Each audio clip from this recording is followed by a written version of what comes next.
Ang walang kapantay na martial god, unang yugto. Kabanata 406, Patay. Nang makita ng elder ng One Show Sect ang mga espada ni Lin Fang. Mukha siyang masungit, ngunit sa sandaling iyon ay inipon na niya ang lahat ng kanyang lakas sa kanyang pag-atake. Hindi na siya maka-atras. Isang nakakatakot na matulis na tunog ang sumipol sa hangin. Ang elder ng One Show Sect ay napapaligiran ng tila walang katapusang dami ng chi at puwersa na parang wala nang makakapidyo sa kanya. Place rate. Isang salita lang ang sinabi ni Lin Fang at ang dalisay na chi sword sa kanyang kanang kamay ay nagsimulang umakit ng sinag ng sikat ng araw habang dahan-dahan itong sumikat. Napuno ito ng kapangyarihan. Ang kanyang espada ay mukhang napakabagal ngunit kahit paano sinubukan ng isa na tumakas mula dito, nanatili itong patuloy na hinahabol. Boom! Ang hindi kapani-paniwalang puwersa at chi ay sumalakay sa kapaligiran, tila ang buong kalangitan ay mauubos, pagkatapos ay bumaril ito sa bawat direksyon at napuno ang kapaligiran. Ang tunog ng umuungol na baka ay kumalat sa hangin. Ang liwanag mula sa espada ng sumisikat na araw ay dahan-daang kumalat, ang pag-atake ng espada ay nadurog, bukod pa, bago ang mga mata ng lahat ay isang napakalaking ilusyon ng baka na lumulutang sa kalangitan, tila nagtataglay ito ng walang katapusang lakas. Ang matanda sa ikatlong layer ng Zuan Chi ay hindi kapani-paniwalang malakas. Akala ng karamihan. Ang espiritu ng bakang iyon ay may nakakatakot na lakas. Kahit na malayo sila sa labanan, nararamdaman pa rin nila ang hindi kapani-paniwalang enerhiya ng baka. Ang enerhiya ng espiritu ng baka na iyon ay may kapangyarihang makapunit sa anumang pag-atake, tulad ng isang mainit na kutsilyo sa mantikilya. Pagkatapos noon, hindi na nila makita ang espada ng sumisikat na araw, ngunit nakakita sila ng isa pang nakakasilaw na liwanag, naglalaman ito ng rosas na parang kulay ng papalubog na araw.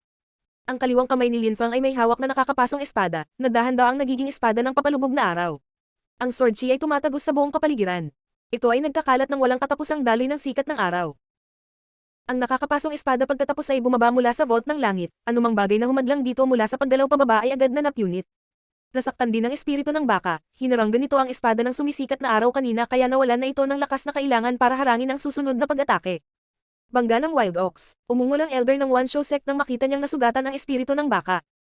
Mabangis at nakakatakot ang mukha niya. Nagsimula siyang maglabas ng napakaraming purong chi at ang kanyang espiritu ay nabuo sa isa pang baka na pumailang lang sa kalangitan. Emph. Malamig na ungol Lin Fang. Ang kanyang mukha ay parang walang ekspresyon at malamig. Sa kanyang kanang kamay, pinalapot niya ang isa pang purong chi sword. Nang makita ng madla ang espadang iyon, pakiramdam nila ay nanunood sila ng isang hindi kapani-paniwalang bayani, na parabang lahat ng kanyang ginawa ay hindi inaasahan, na parabang siya ay nakatakdang malampasan ang anumang balakid. Ibang espada na naman yan. Akala ng karamihan ay talagang namangha. Masyadong sanay si Lin Fang. Si Lin Fang ay maaaring magpakawala ng iba't ibang atake ng espada sa bawat isa sa kanyang mga kamay na parabang siya ay dalawang tao na naglalaban sa perpektong pagkakatugma, kahit na ang dalawang malalakas na cultivator ng espada ay hindi kinakailangang magsagawa ng ganoong perpektong pag-synchronize. Nangyayari ang lahat sa napakaikling panahon. Sa sandaling nagbanggaan ang napakalaking ilusyon ng baka at ang nakakapasong espada, bumaba rin ng isa pang espada, pinaliliwanag nito ang mukha ng matanda. Sa sandaling iyon, naramdaman ng elder ng One Show Sect ang kakaibang sensasyon na nagmumula sa espada. Pakiramdam niya ay tumanda na siya at hindi na kailangan sa mundo, naramdaman niya na ang mundo ay kay Lin Fang, isang binata. Pakiramdam ng matanda ay malapit nang matapos ang kanyang oras. Ang lakas sa espadang iyon ay nagpakalma at napanatag ang matanda, na parang dapat na matapos ang lahat. Naapektuhan nito ang kanyang kaloob-loobang emosyon. Bumalik ka, sumigaw ng napakalakas na boses na biglang nagpabilis ng tibok ng puso ng matanda. Mabilis siyang natahimik at biglang nagbago ang ekspresyon ng mukha niya, nasa harapan na niya ang espada ni Lin Fang. Boom! Ang ekspresyon ng mukha ng matanda ay ganap na nagbago. Kaagad niyang inilabas ang lahat ng kanyang purong chi upang harangan ang paparating na espada, gayunpaman, ang espada ay patuloy na bumababa at ang kanyang dalisay na chi ay napunit. Bumalik. Ang matanda ay nagsimulang mag-frantically umatras, ang sitwasyon ay lubhang mapanganib, naramdaman niya ang isang panginginig na damaloy sa kanyang gulugod. Napakadelikado, napakalapit na niya sa kamatayan. Kung walang tumawag sa kanya, puputulan na sana siya ng espada ni Lin Fang. Sa tingin mo makakatakas ka, sabi ni Lin Fang na malamig at nakahiwalay. Tulad ng hangin, dumating si Lin Fang sa tabi ni matanda at ang kanyang espada ng papalubog na araw ay patuloy na bumabagsak habang sinisipsip ang lahat ng liwanag sa kapaligiran, halos parang gabi. Gaano kabilis? Si Lin Fang ay mas mabilis kaysa sa nakatatanda. Ang matanda ay hindi makatakas kahit na gusto niya. Matanda. Ang dalawa pang cultivator ay sumugod kay Lin Fang upang salakayin siya. Sa mga mata ni Lin Fang, makikita ang isang napakasamang ilaw. Ang kanyang purple na espiritu ng ahas ay umungal at lumipat patungo sa dalawang magsasaka at hinaranggan ang kanilang landas. Pahinga. Ang may masamang espiritu ng tigre ay agad na lumipat patungo sa lilang espiritu at nagsimulang umatake na parang baliw. Hindi iyon pinansin ni Lin Fang, ang kanyang itim na mga mata ay parang walang ekspresyon at malamig na yelo gaya ng dati, isang malamig na liwanag ang makikita sa mga mata na iyon, pagkatapos, si Lin Fang ay biglang nawala sa paningin ng lahat at tila sumanib sa kadiliman na nilikha ng kanyang espada. Mamatay. Isang biglaang sigaw ang nakakuha ng atensyon ng mga tao. Biglang may lumitaw na crossmark sa harap ng matanda. Ang krus na iyon ay nakasisilaw at makapangyarihan. Ang matanda ay nagsimula ng marahas na nanginginig mula ulo hanggang paa at isang matinding sakit ang kumalat sa kanyang balat. Mamatay. Sigaw muli ni Lin Fang. Tulad ng hangin, dumating siya sa harap ng matanda, at ang kanyang krus ay bumagsak sa dibdib ng matanda. Ang mga galaw ni Lin Fang ay tila lumulutang sa hangin. Sa isang kisap mata, isang hindi kapanipaniwalang ulan ng dugo ang sumambulat sa hangin. Mukhang hindi kapanipaniwala. Ang elder ng One Show Sect ay nagsimulang manginig mula ulo hanggang paa, pagkatapos ay ibinaba niya ang kanyang ulo at tumingin sa kanyang dibdib. May malaking sugat na hugis krus. Sa sandaling iyon, ang kanyang dibdib ay pinutol ni Lin Fang.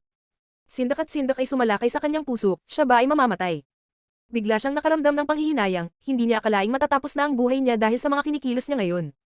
Matanda, sigaw ng isa sa mga cultivator. Nang makita ng may masamang espiritu ng tigre na nabuksan ang dibdib ng matanda, mukha siyang galit na galit at nabigla. Agad niyang itinapon ang sarili kay Lin Fang, ang kanyang mga mata ay tila malamig sa yelo at uhaw sa dugo. Si Lin Fang ay hindi mukhang apektado. Kalmado niyang nararamdaman ang brutal na enerhiya na papalapit sa kanya. Naghintay siya hanggang sa huminga ang brutal na enerhiyang iyon at pagkatapos ay mabilis na gumalaw. Ang kanyang katawan ay gumagapang sa kalangitan, ang kanyang bilis ay hindi kapanipaniwala. Si Lin Fang ay kumikilos na parang hangin at ang espada sa kanyang kamay ay tila sumusunod din sa hangin. Pinagsanib niya ang kanyang espada kaya ang kanyang espada ay parang bahagi ng kanyang katawan habang ito ay gumagalaw ng walang pagtutol. Pash! Isang magaan at banayad na tunog ang lumitaw sa hangin, at isang sinulid ng dugo shot sa hangin. Nagulat ang may masamang espiritu ng tigre.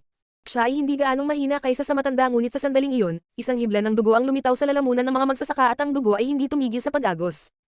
Ang mga tao ay namangha. Pareho silang patay. Sa isang kisap mata, dalawang cultivator ng ikatlong layer ng Zuan Qi ang namatay. Ang isa ay nabasag ang kanyang dibdib at ang isa ay may biyak sa lalamunan. Umulan ng dugo mula sa langit. Ang dalawang katawan na iyon ay mabigat na bumagsak mula sa langit at walang buhay na bumagsak sa lupa. Nang inagang mga tao, napatay ni Lin Fang ang dalawang cultivator ng ikatlong layer ng Zuan Qi nang napakadali. Hindi pa nila nagawang sakta ng isang buhok sa ulo ni Lin Fang. Nang makita iyon ng may espiritu ng ahas, siya ay namangha. Pinagmasdan lang niya ang dalawang katawan na walang buhay na bumagsak sa lupa at nang makita niya iyon ay kumirat ang puso niya. Namatay sila, pareho silang patay. Tsaka lumalaban pa ang Winged Tiger. Nakipaglaban ito sa dalawang magsasaka ng pangalawang layer ng Zuan Qi at napatay na nito ang isa sa kanila. Si Lin Fang at ang Winged Tiger ay parehong nakakatakot na makapangyarihan. Takasan. Dalawang tao na lang ang natitira sa sandaling iyon. Pareho silang may iniisip, gusto lang nilang tumakas. Hindi nila kayang harapin si Lin Fang. Huli na para sa iba, hindi na nila kayang lumaban, kung hindi, tiyak na mamamatay sila, makakatakas lang sila. Ang lumalaban kay Lin Fang ay naglabas ng ilang purong China agad na bumaril patungo kay Lin Fang. Bukod dito, sa parehong oras, gumalaw din siya, gayunpaman, hindi siya sumugod kay Lin Fang, sa halip, tumalikod siya at sinubukang tumakas. Ang pagtakas ay ang tanging pagkakataon na mayroon siya upang magpatuloy sa buhay. Pero makakatakas kaya siya. Si Mr. Wu at Mr. Chi ay hindi gumagalaw kahit isang beses. Kaagad pagkatapos, naghanda na silang lumipat. Nang makita nila ang magsasaka na gustong tumakas, malamig silang ngumiti. Sa sandaling gusto nilang lumipat, tulad ng hangin, sumugod si Lin Fang patungo sa tumatakas na magsasaka na ikinagulat ng dalawang matandang lalaki. Sinisikap ni Lin Fang na pigilan silang kumilos, hindi nila kailangan tulungan siyang pigilan ng isang tao na makatakas, napangiti sila nito. Hindi. Isang nakakakilabot na hiyawan na puno ng pangamba ang kumalat sa kapaligiran. Nararamdaman ng taong iyon ang malamig na hangin na paparating mula sa likuran na siyang ikinasindak niya. Gayunpaman, dahil dumating siya upang salakayin ng akademya, napahamak na siya. Bumaba ang isang espadang gumagalaw kasabay ng hangin nang may lumitaw na linya sa pagitan ng kanyang mga kilay. Kaagad pagkatapos, nagsimulang manginig ang mga tao. Nakita lang nila ang cultivator ng ikatlong layer ng Zuan Qi, na sinusubukang tumakas, na nahati sa kalahati ng espada ni Lin Fang. Muling bumuhos ang dugo mula sa langit, hindi kapanipaniwala ang eksena. Ang walang kapantay na martial god, unang yugto. Kabanata 407, ang mga kaisipan ni Yu Qingshan. Ang huli ay namatay. Tatlong cultivator ng ikatlong layer ng Zuan Qi ang namatay. Lahat sila ay pinatay ni Lin Fang. Kasabay nito ang pag-ungol ng Winged Tiger. Pinatay din nito ang huling natitirang cultivator ng pangalawang Zuan Qi layer. Sa himpapawid, iisa na lang ang natitira at ang kanyang mabangis na hayop. Lin Fang at ang Winged Tiger. Ang kinahinatnan ng labanan ay naging dahilan para hindi makapagsalita ang maraming tao. Ito ay kahanga-hanga. Hindi nila akalain na mapapatay ni Lin Fang ang lahat ng miyembro ng One Show Sect. 12 cultivator ng Zuan Qi layer at 5 Zuan level beast. Iyon ay isang nakakatakot na grupo ng mga cultivator, kahit saan pa sa Zuyu. Itinuturing sana silang isang nakakatakot na puwersa, ngunit sa sandaling iyon. Lahat sila ay pinatay ni Lin Fang. Wala ni isa sa kanila ang naiwang buhay. Nangyari ang lahat tulad ng sinabi ni Lin Fang. Nais ng One Show Sect na patayin si Lin Fang at ang lahat ng taong malapit sa kanya. Pinlano nilang patayin silang lahat, ngunit sa huli, pinatay ni Lin Fang ang lahat ng umaataking miyembro, na walang iniwang buhay. Gusto nilang patayin ang mga kaibigan ni Lin Fang, at maging si Meng Qing. Hindi magpapakita ng awa si Linfang, agad siyang nagpasya na patayin niya sila. Wala sa kanila ang mabubuhay upang sabihin ang kwento. Sinulyapan ni Linfang ang mga tao gamit ang kanyang itim na mga mata na nagpatibok ng brutal na puso ng mga tao. Nakakatakot ang malamig na mga mata na iyon. Nagtataka sila kung ano ang nangyari kay Linfang para maging napakalakas niya. Sa sandaling iyon, nakatingin si Meng Qing kay Linfang na may maningning na ngiti sa kanyang mukha. Hindi na siya malamig, mayroon lang siyang maganda, matamis at masayang ngiti sa kanyang mukha. Ang ngiti ni Meng Qing ay bumulwak sa puso ni Linfang na parang mainit na simoy ng hangin. Nagpadali si Linfang ng mga ilog ng dugo, ngunit hindi ito mahalaga, ang mahalaga lang sa kanya ay unti-unting nawawala ang lamig ni Meng Qing. Nagawa niyang tunawin ang yelo sa paligid ng puso niya. Si Linfang ay nasiyahan at malugod na nagulat. Sulit ang lahat ng kanyang trabaho. Noon, palagi siyang pinoprotektahan ni Meng Qing at ngayon ay iba na, mayroon na siyang kapangyarihang protektahan ang babaeng mahal niya, hindi niya hahayaang saktan siya ng sinuman. Paumanhin kong naidadamay kita sa lahat ng ito. Sabi ni Linfang sa malambing na tono. Tumiti si Meng Qing at umiling. Hindi siya nakaramdam ng hindi kasiya siya, naramdaman lang niya ang napakainit na sensasyon sa kanyang puso. Ganoon ba ang pakiramdam na protektahan siya ng lalaking mahal niya? Sa wakas ay alam na niya ang nararamdaman nito. Napakasarap sa pakiramdam, ang sarap sa pakiramdam. Kung mapoprotektahan siya ni Linfang magpakailanman, handa siyang sumuko sa kanyang paglilinang, kahit na tumagal siya ng 1,000,000 taon upang makabawi, sulit ito. Ubo-ubo. Isang mahinang ubo ang samabad sa matalik na sandali ni Linfang at Meng Qing. Biglang napahiya si Linfang, lumingon siya at nakita ang dalawang matandang lalaki, hindi sila masyadong nakatayo sa magkasintahan. Tumiti siya at sinabi, Mr. Qi, Mr. Wu, bakit pareho kayong pumunta sa Imperial City? May mga matataas na sundalo ng Zuan Qi layer sa Yangzhou City ngayon, para maprotektahan nila ang lungsod. Nainis kami ni Mr. Wu kaya pareho kaming gustong sumama. Sabi ni Mr. Qi sa mahinang boses habang nakangiti. Si Linfang ay natulala at nakatitig kay Mr. Qi. Ilang tiyuhin ang nakalusot sa Zuan Qi layer? Tanong ni Linfang. Lahat sila. Sagot ni Mr. Qi na ikinagulat ni Linfang. Kaagad pagkatapos, sumili ang isang matangkad na ngiti sa kanyang mukha. Si Ren Qingguang at ang iba pang mga opisyal ay nakalusot sa Zuan Qi layer. May 3 opisyal ng Zuan Qi layer sa Yangzhou City, sa lalong madaling panahon, ang ilan sa mga tropang Qi-XC ay magsisimula na ring makapasok sa Zuan Qi layer. Hindi katakataka na naramdaman ni na Mr. Qi at Mr. Wu na maaari silang parehong pumunta sa Imperial City at magpakawalan ng kaunting singaw. Ito ay talagang isang kahangahangang bagay. Masaya si Linfang nang marinig ang balita. Tinulungan ni na Mr. Wu at Mr. Qi si Ren Qingguang at ang iba pa na mapabuti ang kanilang paglilinang ng mabilis. Matutulungan nila ang mas maraming tao na makapasok sa Zuan Qi layer sa hinaharap. Ang mga tropa ng Qi-XC ay magiging isang kapangyarihan na maaaring tumawid sa Zuyu balang araw, iyon din ang layunin ni Linfang.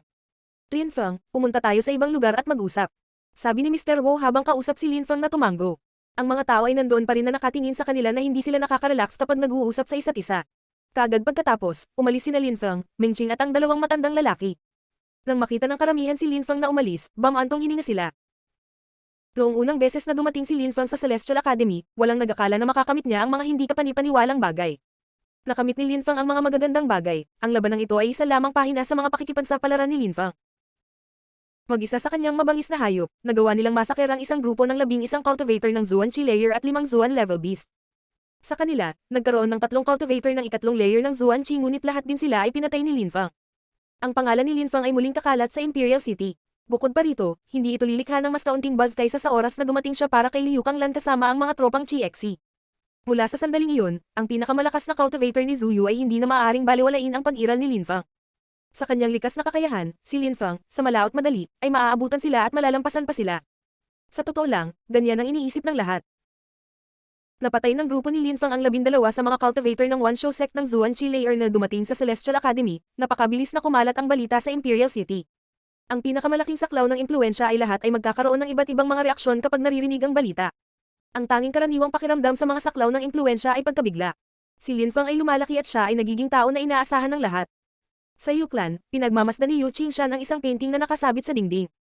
Ito ay isang portrait. Larawan niyon ng isang magandang babae na may maningning na ngiti. Sa likod ni Yu Qingshan, si Yu Tianming ay tahimik ding nakatayo at nakatingin sa portrait. Hindi siya umimik, tahimik lang siyang tumingin sa portrait. Dati siya ang nangungunang disipulo ng Yuklan ngunit sa mga araw na ito, hindi siya kasama ng clan. Hindi siya nakabalik sa Yuklan sa loob ng mahigit 18 taon. Alam ni Yu Tianming na ang matandang nakatayo sa kanyang harapan ay galit na galit sa nangyari sa kanya, ngunit tulad ng dati, walang makakapalit sa kanya sa kanyang puso.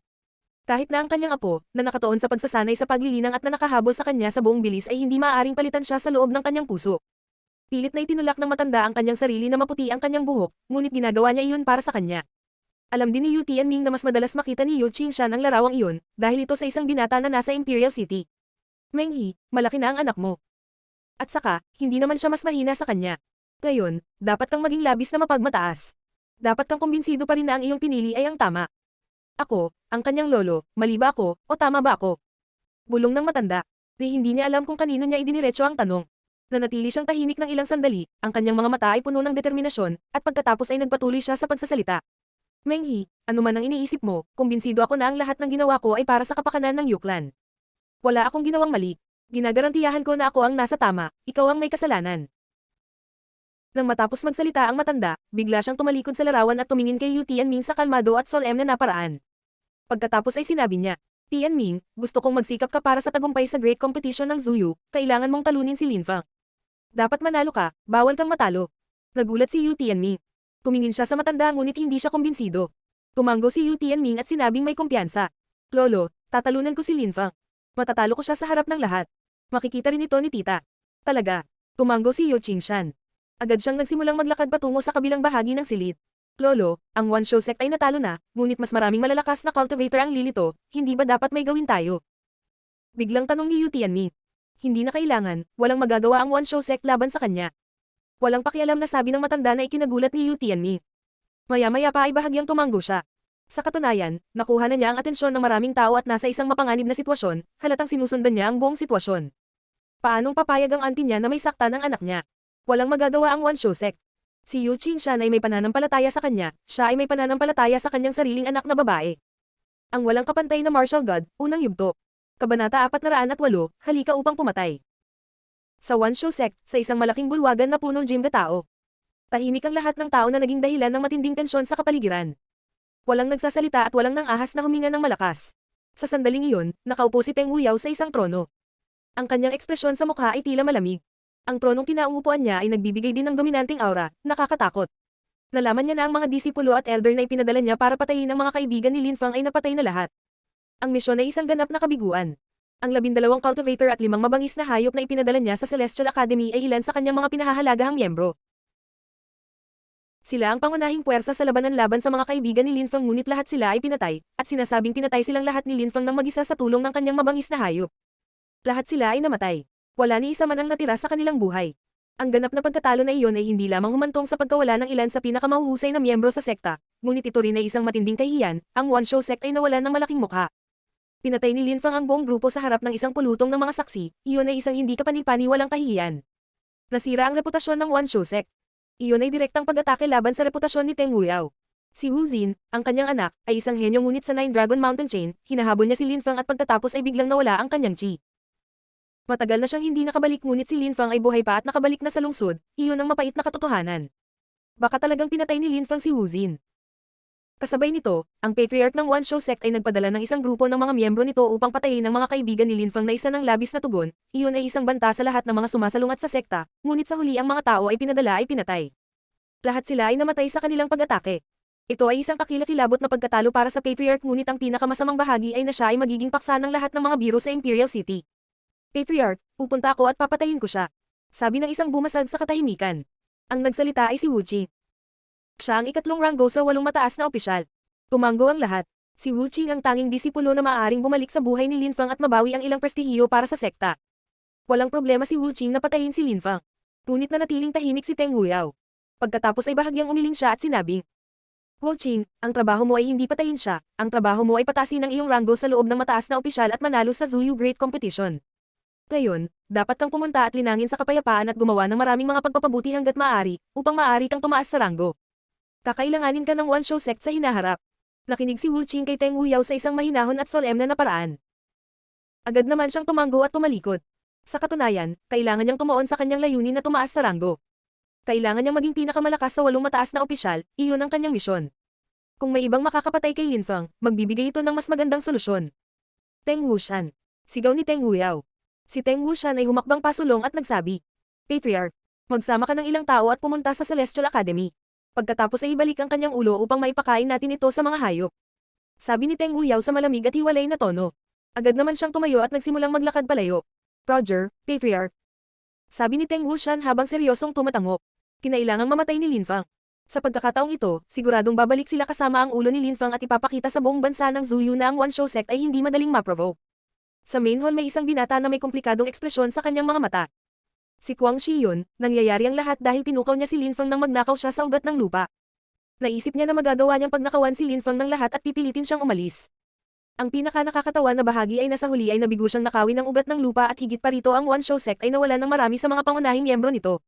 Bukod pa rito, ang binata na pinili ni Guang Shi na masaktan ay tanyag sa Zuyu. Hindi na rin siya kayang makipagkompetensya ni Guang Shi, siya ay nasa isang dilema.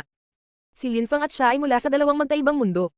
Noong nakaraan, kumilos siya ng labis na mayabang sa harap ni Lin Feng at tinangka siyang pagnakawan, ngayon lang niya napagtanto kung gaano siya naging katawa-tawa. Isang malaking grupo ng mga tao na kabilang sa One Show Sect ang pupunta sa Celestial Academy para patayin si Lin Feng. Sinundan din sila ng ibang tao. Tila kailangan nilang patayin si Lin Feng sa oras na iyon. Tila sa pagkakataong ito, ang grupo ng mga miyembro ng One Show Sect ay mas malakas at puno ng pinakamakapangyarihang elemento ng sekta. Tiyak na papatayin nila si Lin Feng, paano niya sila pipigilan? Ang mga cultivator na iyon ng Zuan Chi layer ay lumilipad sa kalangitan o nakasakay sa mabangis na hayop. Napakabilis nila. Hindi na nila kailangan ng maraming oras para makarating sa Celestial Academy. Nang makita ng mga miyembro ng Celestial Academy ang malaking grupo ng mga tao sa kalangitan, sila ay namangha. Dumating na naman sila. Ang mga miyembro ng One Show Sect ay hindi na naghintay bago magpadala ng isa pang grupo, agad silang nagpadala ng mas malakas na grupo pagkatapos nilang matanggap ang balita. Sa sandaling iyon, si Lin Feng ay nasa kanyang tirahan. Mahinahon niyang kausap sina Mr. Wu at Mr. Chi. Pagkatapos ay sumugod si Yizu sa isang estado ng takot upang ipaalam sa kanila na ang One Show Sect ay dumating kasama ang isang mas malaki at mas makapangyarihang grupo, tila sila ay galit na galit. Ngunit bahagyang sumimangot si Lin Feng. Sa isang kisap mata, bumalik sa normal ang ekspresyon ng mukha niya. Tapos ngumiti siya ng malamig. Talagang tumanggi ang One Show Sect na sumuko hanggang sa matapos nilang maghukay ng sarili nilang libingan. Mr. Wu, Mr. Chi, interesado ka bang mag-ehersisyo? Tumiti si Lin Feng na ikinagulat ng matatandang lalaki. Hindi pa rin naaabala ang lalaking iyon. Iyang master, ang Vice Patriarch ng One Show Sect, Teng Wuxian, ay bahagi ng grupo. Hindi ka dapat pumunta. Sabi ni Yizu nang marinig niya na hindi sineseryoso ni Lin Feng ang banta. Nagulat siya sa mga aksyon ni Lin Feng. Si Lin Feng ay nakakagulat na nagsasalita na para bang ito ay isang biro. Hindi kaya alam ni Lin Feng na ang mga taong iyon ay dumating upang patayin siya. Alam ko, Yizu. Huwag kang mag-alala, walang mangyayari sa akin. Sabi ni Lin Feng habang nakangiti at nakatayo. Tumiti sa isa't isa sina Mr. Wu at Mr. Chi at sumunod kay Lin Feng. Pareho silang dumaan sa batong pinto. Ang dalawang matandang lalaki ay nagtataka kung anong uri ng ehersisyo ang sinasabi ni Lin Feng. Sa hangin sa tabi ng isang cultivation tower ay si Teng Wuxian kasama ang isang malaking grupo ng mga tao. Lahat sila ay tila malamig sa yelo at nakamamatay na enerhiya ang pumapalibot sa kanilang mga katawan.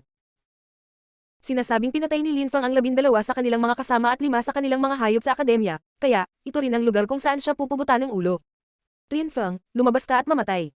Sabi ng isang boses na umalangaw sa kalangitan. Napuno ito ng makapal na nakamamatay na enerhiya at umalangaw ito sa di kalayuan na bumabalot sa buong akademya. Ang mga taong iyon ay sobrang agresibo.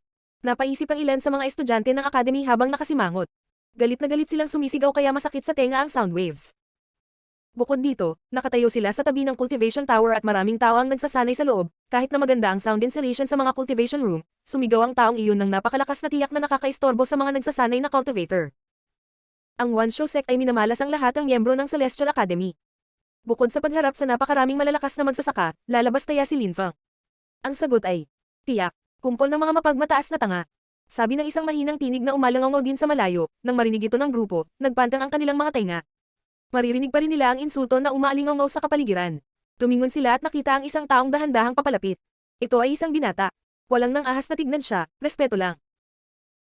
Kapag ang dalawang tao ay may magkatulad na kultibasyon, ang mahina ay maaaring inggit sa mas malakas na tao, ngunit kapag ang dalawang magsasaka ay nasa ganap na magkaibang mga liga, ang mahina ay hindi na mag-aaksaya ng oras sa pag-iinggit sa isa dahil alam nila na hindi na sila makakahabol, kaya ang tanging magagawa nila ay humanga sa lakas ng taong iyon. Para sa maraming tao sa Celestial Academy, iyon ang nangyari kay Lin Feng, malinaw sa kanila na si Lin Feng ay kabilang sa ibang mundo kaysa sa kanila, ang mga likas na kakayahan ni Lin Feng ay masyadong nakakatakot. Sumimangot si Teng Wuxian, ang kanyang mga mata ay puno ng layuning pumatay. Hindi niya akalain na si Lin Feng ay maglalakas loob na ipakita ang kanyang mukha, at higit pa doon ay iniinsulto pa niya sila. Napakayabang talaga ng lalaking iyon. Lin Feng, pinatay mo ang mga miyembro ng aking sekta, ibabalik ko ang iyong ulo sa One Show Sect at ipapakain ito sa mga hayop bilang kabayaran. Sabi ni Teng Wuxian habang nakatitig kay Lin Feng sa masamang paraan. Si Teng Wuxian ang unang tao ng One Show Sect na nakatagpo ni Lin Feng, ito ay nagmula noong winasak nila ang Yunhai Sect. Noon, may kakaibang pakiramdam si Teng Wuxian ngunit hindi niya pinangarap isipin na balang araw, aabot si Lin Feng ng ganoong taas. At bukod pa, kung hindi sinaktan ni Lin Feng ang One Show Sect noong ginawa niya iyon, nagawa pang lumakas. Pugutan ako ng ulo at ibalik ang aking ulo sa One Show Sect para aipakin ito sa mga hayop. Sabi ni Linfang na malamig at nakahiwalay habang nakatingin sa mga tao sa langit. Si Linfang ay mukhang malapit na siyang matawa dahil nakita niyang nakakatuwa ito. Dahil iyon ang kaso, bumaba na lahat. Hinihintay kong pugutan mo ako ng ulo. Sabi ni Linfang na tila walang pakialam na nagpasimangot kay Teng Wuxian at sa iba pang ngunit kaagad pagkatapos, sumilay sa kanilang mga mata ang layuning pumatay. Patayin siya. Sigaw ni Teng Wuxian sa malalim na boses. Sa isang iglap, inilabas niya ang kanyang nakamamatay na enerhiya. Sa pagkakataong ito, ang mga miyembro ng One Show Sect ay hindi magpapakita ng anumang tanda ng kagandahang loob, agad nilang inatake si Linfang. Gayunpaman, sa sandaling iyon, isang kakaibang tunog ang pumuno sa hangin. Ito ay ang himig ng isang kudyapi. Nang marinig ni Linfang ang melody na iyon, malamig siyang ngumiti, sadyang tanga ba ang One Show Sect para isipin na walang tutulong sa kanya sa Celestial Academy. Ang walang kapantay na martial god, unang yugto. Kabanata 409, ang bangungot ng One Show Sect. Sa unang pagkakataon na dumating ang One Show Sect upang patayin ang mga kaibigan ni Linfang, sinugod sila ni Linfang para pigilan sila ngunit hindi nakialam ang Celestial Academy. Gayunpaman sa pagkakataong ito, ang One Show Sect ay dumating sa napakaraming bilang at pumasok sa kanilang teritoryo, hindi ba nila masyadong minamaliit ang akademya? Ang kanilang pag-uugali ay nagpatunay na hindi nila inilagay ang akademya sa kanilang mga mata, naisip nila na ang Celestial Academy ay hindi nang ahas na hamarang sa kanilang daan. Ngunit halatang alam ni Linfang na hindi iyon ang nangyari, alam niya kung sino ang nasa ugat ng akademya, alam din niya na, sa loob ng akademya, mayroong isang napakalakas na magsasaka na nakatago sa likuran. Si Yan Yupingsheng. Bukod dito, sina Linfang at Yan Yupingsheng ay sobrang malapit. Si Yan Yupingsheng ay isang guro at ang kanyang dalawang estudyante, sina Wen Zhu at Duan Xinye, ay malapit kay Linfang. Sa makatuwid, nang mabalitaan ni Linfang na ang One Show Sect ay nagdala ng malaking grupo na may intensyong pumatay, alam ni Linfang na hindi mananatiling nakatago si Yan Yupingsheng. Sa katunayan, ito ay eksaktong tulad ng inaasahan ni Linfang. Nang marinig niya ang tunog ng sitar, alam niyang dumating na si Yan Yupingsheng. Tumigil ka, biglang sumigaw si Teng Wuxian. Agad na tumigil ang lahat sa paggalaw, nagtataka sila kung bakit sila nagambala. Huminto, sinigawan sila ni Teng Wuxian nang marinig niya ang sitar, inutusan silang tumigil. Sino ang naglalaro ng kudyapi? Tumingon ang lahat at tumingin sa direksyon kung saan nanggagaling ang melody. Sa di kalayuan, isang siluwet ang lumitaw sa abot tanaw at ang taong iyon ay gumagalaw patungo sa kanila. Ang taong iyon ay napapaligiran ng isang mahinahon at tahimik na chi, na nagbibigay sa sinumang tumingin sa kanya ng pakiramdam ng kalmado at katahimikan. Guro, agad na nakilala ng maraming tao si Yan Yupingsheng nang makita siya. Nakaupo siya sa isang unan habang lumilipad siya sa kalangitan na ikinagulat ng mga tao. Napakaganda ng guro, akala ng maraming tao ang nagulat. Karaniwang ibinibigay ni Yan Yupingsheng sa mga tao ang pakiramdam na siya ay isang simple, walang malasakit at walang pakialam na tao. Alam lang nila na mahilig siyang tumugtog ng kudyapi. Bihira ang mga taong nakakaalam kung gaano siya kalakas. Tiningnan ni Teng Wuxian ang walang pakialam na lalaking iyon at nakasimangot. Tumingin siya sa kanya at sinabi, "Kagalang-galang na Mr. Yan Yu, ito ay nasa pagitan ni Linfang at ng One Show Sect, sana ay maunawaan mo at hindi ka masangkot." Biglang kinilig ang mga tao. Tinatawag siya ng Vice Patriarch ng One Show Sect na kagalang-galang na mister na nagpalunukang laway ng mga tao, hindi sila nakaimik. Maraming miyembro ng One Show Sect ang hindi alam kung sino si Yan Yupingsheng kaya nagulat sila. Ang anyo ng address na ginamit ni Teng Wuxian sa pakikipag-usap kay Yan Yupingsheng ay nakakagulat ngunit tila natural. Sa sandaling iyon, sumulyap si Yan Yupingsheng kay Teng Wuxian sa isang walang malasakit na paraan, ang kanyang mga daliri ay kumikislap pa rin sa mga kwerdas ng sitar, ang himig ay unti-unting nagiging mas matindi, ang kalmado ng himig ay naglalaman ng mga nakamamatay na intensyon na ginawa kay Teng Wu. Mas lalong sumimangot si Shan. Sa pagitan ni Linfang at ikaw. Teng Wuxian, dapat mong malaman ang katayuan ko. Walang pakialam na sabi ni Yan Yupingsheng. Alam ko, ikaw ang principal ng Celestial Academy. Sagot ni Teng Wuxian na nagpasimangot sa mga tao. Principal. Nakapagtataka, si Yan Yupingsheng ang principal ng Celestial Academy, ang mga tao ay namangha, walang nakaisip noon. Natigilan din si Linfang, ang principal ng Celestial Academy ay si Yan Yupingsheng. Paano naman si Duan Wuya? Dahil alam mo na ako ang principal ng Celestial Academy, may gusto sana akong itanong sa iyo, pumasok ka sa akademya sa isang dominante at agresibong paraan ngunit. Naisip mo na ba ang aking opinyon? Palamig ng palamig ang himig ng sitar. Mas malamig din ang boses ni Yan Yupingsheng na naging dahilan upang mas lalong tumindi ang pagsimangot ni Teng Wuxian. Kagalang-galang na Mr. Yan Yu, pinatay ni Linfang ang mga miyembro ng One Show Sect, ang Patriarch mismo ang nag-utos na patayin si Linfang. Sabi ni Teng Wuxian habang nakapikit ang mga mata. Napakagaling. Sabi ni Yan Yupingsheng na malamig at hiwalay. Sa tingin ng One Show Sect na mababali nila ang lahat, hindi ko kinondena si Teng Wuyao. Ngunit laban sa lahat ng inaasahan, ikaw Teng Wuxian, nakakagulat na pumunta dito at binyantaan ako sa pangalang Teng Wuyao. Bumalik ka at sabihin sa kanya na pumunta siya ng personal. Sabi ni Yan Yupingsheng. Sa sandaling iyon, siya ay napakalma ngunit ang kanyang kalmado ay tila hindi mapalad. Si Teng Wuxian ay mukhang malungkot, tahimik siyang nakatitig kay Yan Yupingsheng. Matapos mag-isip ng ilang sandali, muling ibinuka ni Teng Wuxian ang kanyang bibig. Dahil sa ganoong paraan, pupunta ako at ipaalam sa Patriarch. Nang matapos siyang magsalita, tumalikod si Teng Wuxian at umalis kasama ang kanyang grupo. Kung sinubukan nilang salakayin si Lin Fang at nasangkot si Yan Yupingsheng, wala silang kakayahang patayin si Lin Fang. Ang tanging pagpipilian ay para sa kanila ay umalis. Teka. Sabi ng isang boses na tila walang pakialam na ikinagulat ni Teng Wuxian, huminto siya ngunit hindi lumingon at nagsabi. Kagalang-galang na Mr. Yan Yu, may iba ka pa bang gusto? Kung gusto mong sumakay ka, kung gusto mong umalis ka na lang, anong klaseng lugar sa tingin mo ang akademiko?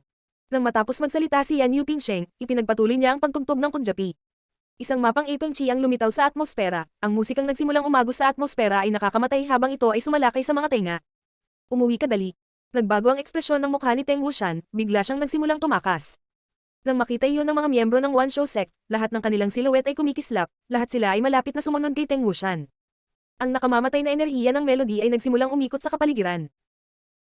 Ang mga sinulid ng purong chi ay umuusbong mula sa sitar sa napakaraming dami, pagkatapos ay naging ulan ng purong chi, ang mga sinulid ay kasing talos ng mga espada habang lumilipad sila sa hangin.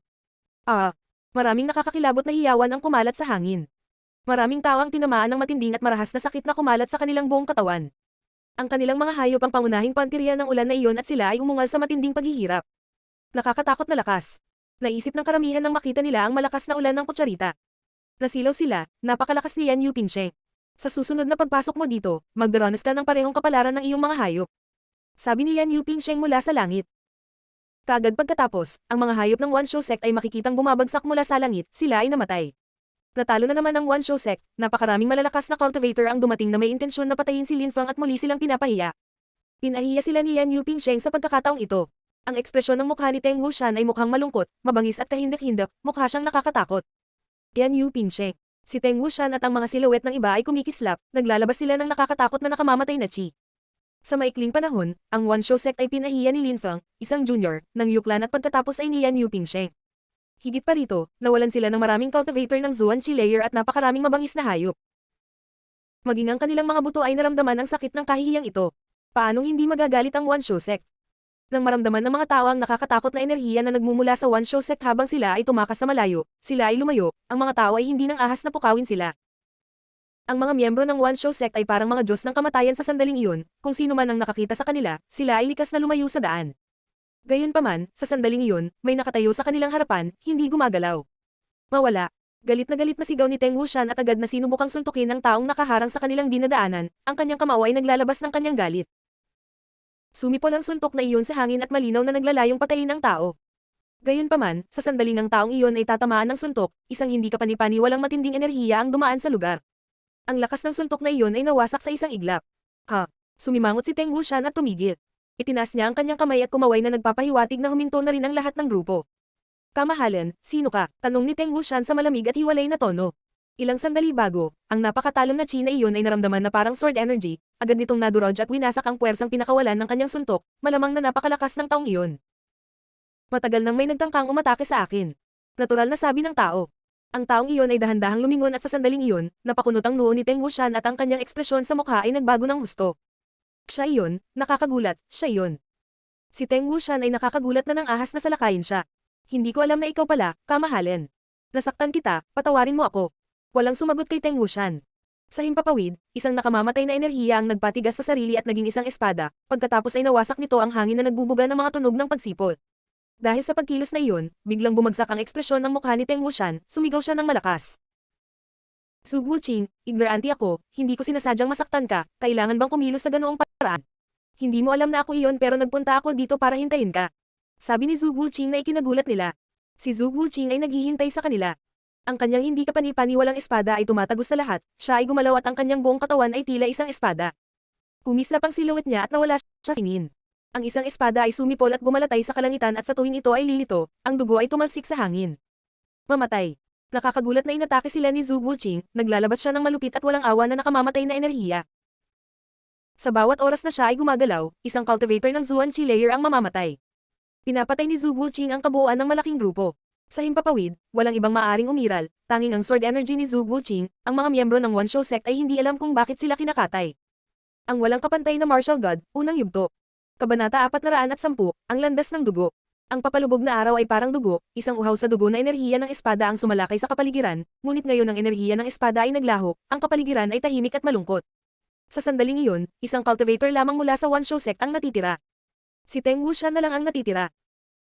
Ang lahat ng Zuan Chi Layer Cultivator at Zuan Level Beast One Show Sect ay namatay na. Lahat sila ay namatay. Ang mga bangkay ng mga magsasaka ay tumama na sa lupa, walang bakas ng buhay na nagmumula sa tumpok ng mga katawan. Nakita ng mga ordinaryong tao sa lupa ang nangyari. Nadama nila na ito ay isang panaginip, hindi maaaring ito ay totoo. Lahat sila ay namatay. Ang mga miyembrong iyon ng One Show Sect ay dumating sa pinakadominant at kahangahangang paraan, lahat sila ay galit na galit, naisip nila na walang sino man ang maglalakas loob na pukawin ang kanilang grupo na puno ng mga nasa Zuan Chi Layer, ngunit sa huli, si Teng Wu lang. Naiwang buhay si Shan. Ito ay tunay na nakakabigla. Si Teng Wu Shan mismo ay hindi makapaniwala sa nangyari. Napatulala siya. Sa sandaling iyon, siya ay parehong galit at nagdadalamati para sa kanyang mga kasama, ngunit halos hindi niya nagawang protektahan ang kanyang sarili. Isang sinag ng espada na si Chi ang kumislap at sa isang iglap, damaykit ito sa kanyang lalamunan, ang matalim na mga mata ni Zhu Guqing ay nakatitig sa kanya. Naunawaan ni Teng Wu Shan na kung nanaisin ng kanyang kausap, ang espadang Chi na iyon ay maaaring maglazles kaagad sa kanyang lalamunan at pumatay sa kanyang buhay. Ang kanyang buhay ay nasa mga kamay ni Zhu Guqing. Bakit? Tanong ni Teng Wu Shan habang nakatingin kay Zhu Guqing. Siya ay ganap na nawala, wala siyang naiintindihan. Kahit na natatakot siya, gusto pa rin niyang malaman kung bakit namatay ang mga cultivator na iyon ng Zuan Chi Layer, bakit? Ang aking sekta, ang One Show Sect, ay hindi kailanman nakasakit sa Your Excellency. Bakit napakalupit sa pagkakataong ito? Tiningnan siya ni Zhu Guqing sa malamig at hiwalay na paraan, gayunpaman, mayroon pa ring liwanag ng habag at awa sa kanyang mga mata. Nakakaawa ang sitwasyong ito. Ililigtas ko ang iyong buhay. Mawala, bumalik at sabihin kay Teng Huyaw na ang ilang tao ay hindi maaaring banta. Sabi ni Zhu Guqing sa malamig at hiwalay na paraan na ikinagulat ni Teng Wu Shan. Ang ilang mga tao ay hindi maaaring takutin. Sino ang makapangyarihang tao na kanilang pinagbantaan? Ang tanging na-provoke nila kamakailan ay si Lin Fang. Ngunit paano na pag-uusapan ni Zhu Guqing si Lin Fang? Imposible naman. Hindi makapaniwala si Teng Wu Shan na posibleng iyon ang dahilan. Hindi ko maintindihan. Sabi ni Teng Wu Shan. Natagpuan siya ni Zhu Guqing na mukhang mas walang alam at nakakaawa, ang One Show Sect ay talagang hanggal. Bumalik ka, dapat pag-isipan itong mabuti ni Teng Huyaw. May isang tao na gustong patayin ng Yuklan ngunit walang lakas ng loob na kumilos, maaaring iniisip ni Teng Huyaw na ang One Show Sect ay lumakas kaysa sa Yuklan. Nang matapos siyang magsalita, hinigop niya ang kanyang sword energy na idiniin sa lalamunan ni Teng Wu Shan, nag-iwan ito ng panlalamig. Sobrang natakot siya kaya ramdam na ramdam niya ang malamig na pawis. Ibinaling ni Zhu Guqing ang kanyang ulo at bumaril sa langit na parang espada. Hinaplos ni Teng Wu Shan ang kanyang lalamunan kung saan idiniin sa kanya ang espada na si Chi, may bakas pa rin ng dugo. Ilang sandali bago, kung nanaisin ni Zhu Guqing, maaari niyang putulin ang kanyang ulo. Gusto siyang patayin ng Yuklan. Ngunit hindi sila ng ahas na kumilos. Bulong ni Teng Wu Shan. Napaawang ang kanyang bibig, sa katunayan, naunawaan niya kagad na napabayan nila at nakaligtaan ang isang napakahalagang detalye. Pinatay ni Lin Fang si Yu Tianxing at si Yo Qiu ay namatay din dahil sa kanya, hindi kalabisan na sabihin na ang Yuklan ay napupuot kay Lin Fang kaysa sa One Show Sect, ngunit nakipag-usap ba ang Yuklan kay Lin Fang? Wala sila. Ang Yuklan ay hindi pa nakipag-usap kay Lin Fang, kahit sa huling pagkakataon sa kadena ng bandok, ang Yuklan ay nandoon din, sila ay nagpahayag na gusto nilang patayin si Lin Fang ngunit sa huli, hindi nila ito ginawa. Wala ni isa sa kanila ang lumapit para patayin si Lin Fang. Ang One Show Sect ay ang tanging grupo na bulag na binaliwala ang lahat ng mga pangyayaring iyon at hayagang nakipaglaban kay Lin Fang. Ang Yuklan ay hindi nakialam, pinanatili nilang malinis ang kanilang mga kamay sa sitwasyon. Sa sandaling iyon, naaalala ni Teng Wu Shan ang mga salita ni Zhu Guqing at ang malamig na pawis ay natakpan sa kanyang katawan, ang lamig ay dumadaloy sa kanyang gulugot. Ang Yuklan ay labis na kinasusuklaman si Lin Fang ngunit hindi sila naglakas loob na atakihin siya, tiyak na may dahilan sa likod nito. Gaano sila katawa? Akala nila na si Lin Fang ay isang maliit na hamak na langgam, nang walang anumang impluensya, na maaari nilang durugan, anong biro. Dahil doon, ang One Show Sect ay nawalan ng higit sa kalahati ng pinakamalakas na cultivator nito. Ang lakas nito ay nabawasan sa mas mababa sa ikatlong bahagi ng dati. Paano katawa-tawa? Tila isang hindi kapani-paniwalang biro na walang maniniwala. Si Teng Wu Shan ay may malungkot na ngiti sa kanyang mukha, pagkatapos ang kanyang silweta ay nawala sa kalangitan na parang bahaghari. Pinagtatawanan ni Teng Wu Shan ang sarili niyang hanggal na pag-uugali. Sa malapit na hinaharap, ang One Show Sect ay magiging katatawanan ni Zuyu. Si Lin Fang ay nasa Celestial Academy pa rin, halatang hindi niya alam na ang mga miyembro ng One Show Sect ay pinatay ni Zhu Guqing. Sa sandaling iyon, nakaupo siya sa isang upuang bato, sa harapan niya, may chessboard. Ang mga talulot ng mga puno ng peach sa pamumulaklak ay lumulutang sa hangin sa paligid niya, ito ay hindi kapani-paniwalang maganda. Nasa harap ni Lin Fang, si Yan Yupingsheng. Lin Fang, ang iyong diskarte ay puno ng matalas at agresibong pamamaraan. Sabi ni Yan Yupingsheng nang makita niya ang mga galaw ni Lin Fang. Sa isang iglap, may ilang direksyon si Lin Fang kung saan aatake. Tila malapit na niyang eye-corner ang mga piraso ni Yan Yupingsheng, ang estilo ng paglalaro ni Lin Fang ay sobrang agresibo. Ngunit kung ang iyong kalaban ay mas malakas kaysa sa iyo, ang pagiging agresibo ay walang tulong. Gumalaw si Yan Yupingsheng ng isang piraso at ang laro ay nabago ng husto sa isang kisap mata. Tila gusto ni Lin Fang na lampasan ang mga piraso ni Yan Yupingsheng, ang kanyang estilo ay sobrang agresibo, gayunpaman, ang estilo ni Yan Yupingsheng ay tulad ng isang bundok, ganap na kabibe at hindi gumagalaw. Hindi nakuha ni Lin Fang ang alinman sa mga piraso ni Yan Yupingsheng. Nawala din si Lin Fang, bawat kilos na naisip niyang gawin ay matatalo sa laro. Mukhang naguguluhan si Lin Fang, tahimik niyang pinagmamasdan ang chessboard. Agresibo ang kanyang estilo ngunit kung masyadong malakas ang depensa ng kalaban, paano siya makakalusot? Pakiusap, gabayan mo ako, guro. Sabi ni Lin Fang matapos matigil sa pag-iisip sa mahabang panahon. Hindi niya alam kung ano ang gagawin, hindi siya magsisinungaling, siya ay binugbog. Ilipat muna. Sabi ni Yan Yupingsheng na nagpahila kay Lin Fang ng mahabang mukha. Pagkatapos ay dahan-dahan siyang gumalaw ng isang piraso, ito ay isang defensive move, kung ang kalaban ay masyadong malakas at siya ay nakaramdam ng pananakot, siya ay magdedepensa at maghihintay sa kanyang susunod na pagkakataon na mag-atake. Nang makita ni Yan Yupingsheng ang galaw ni Lin Fang, ngumiti siya. Kaagad pagkatapos, ginawa niya ang kanyang susunod na hakbang. Ang mga piraso ni Lin Fang ay nasa masamang posisyon at maaari siyang matalo anumang oras. Hindi gusto ni Lin Fang na makakita ng ganoong laro ngunit iyon ang malungkot na katotohanan. Kapag na-shoot mo na ang arrow, hindi mo na ito maibabalik, naiintindihan mo ba? Matigas na sabi ni Yan Yupingsheng. Nanatiling tahimik si Lin Fang. Napili na niya ang kanyang diskarte, hindi niya maibabalik ang oras. Sa sandaling iyon, naramdaman ni Lin Fang na pareho niyang naiintindihan at hindi naiintindihan ng sabay. Guro, bobo ako, paki-elaborate. Sabi ni Lin Fang pagkatapos manatiling tahimik ng ilang sandali. Kailangan niya ng karagdagang paliwanag dahil hindi niya maisip ang sarili niya. Ang posisyon kung saan mo inilagay ang iyong sarili ay mahina, maaari kang ma-counterattack mula sa lahat ng dako. Ilang sandali ang nakalipas, kumilos ka sa ganoong agresibo na paraan, ngunit para kang isang langgam na sinusubukang iling ang isang puno, dahil hindi ka nagtagumpay at nag-iwan ng napakaraming butas upang pagsamantalahan, napilitan ka sa pagtatanggol at umaasa ka na maging isa pang pagkakataon upang gumawa ng isang suntok at lumabas na matagumpay. Gayunpaman, sa totoo lang, hindi ka hahayaan ng mga dakilang impluwensyang magkaroon ng pangalawang pagkakataon na matamaan, sasamantalahin nila ang alinmang pagkakataon na magagawa nila para durugan ka sa isang iglap. Mabagal na sabi ni Yan Yupingsheng. Kaagad pagkatapos, sinimulan niyang kunin ang mga piraso ni Lin Fang at muling ayusin ang mga ito sa chessboard. Inilagay niya ang mga ito sa isang posisyon upang kahit isang patak ng tubig ay hindi tumulo sa kanyang depensa. Kahit na walang depensang perpekto ay palaging may panganib, si Lin Fang ay hindi gaanong mahina. Bukod pa rito, tila mas mahina rin ang pag-ataking posisyon ni Lin Fang, tila hindi na ito nananakot. Lin Fang, mayroon kang dalawang landas sa harap mo, ang una ay ang pag-urong ng kusang loob, kahit na ito ay nangangahulugan ng pagkawala. Gaano man kalakas ang kalaban, wala silang magagawa kung hindi ka nila kayang harapin, kaya maaari kang makinabang mula sa oras na iyon upang maging mas malakas at kapag sapat na ang iyong lakas, maaari kang umatake muli. Si Lin Fang ay mahinahong nakikinig kay Yan Yupingsheng at naiintindihan ang kahulugan nito. Ang unang landas ay paalis, nawawala sa Imperial City, iniiwasan ang panganib. Sa ganoong paraan, gaano man kalakas ang kanyang mga kaaway, hindi nila magagawang habulin si Lin Fang, pagkatapos maging mas malakas, maaari siyang bumalik sa Imperial City. Ngunit kung pipiliin niya ang landas na iyon, kailangan niyang magsakripisyo ng ilang piraso, pagkatapos ng lahat, hindi niya magagawang mawala at isama ang kabuuan ng Yangzhou City kasama niya.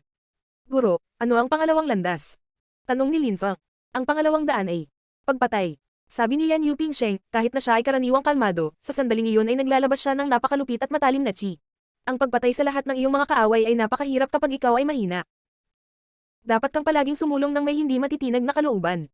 Dapat kang mag-evolve at lumakas sa gitna ng isang bloodbath. Hindi ka maaaring tumigil sa pagpatay hanggat ang iyong mga kaaway ay patay lahat.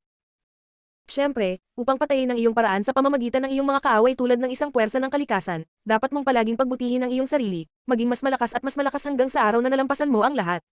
Gayunpaman, ang landas na iyon ay lubhang mapanganib at iniiwan kang lubhang mahina. Kumikislap ang napakatalim na ilaw sa mga mata ni Lin Fang. Guro, ang unang landas ay para sa mga duwag, makakatakas ako ngunit kung ako ay tumakas, paano ko mapapanatili ang aking hindi matitinag na kalooban?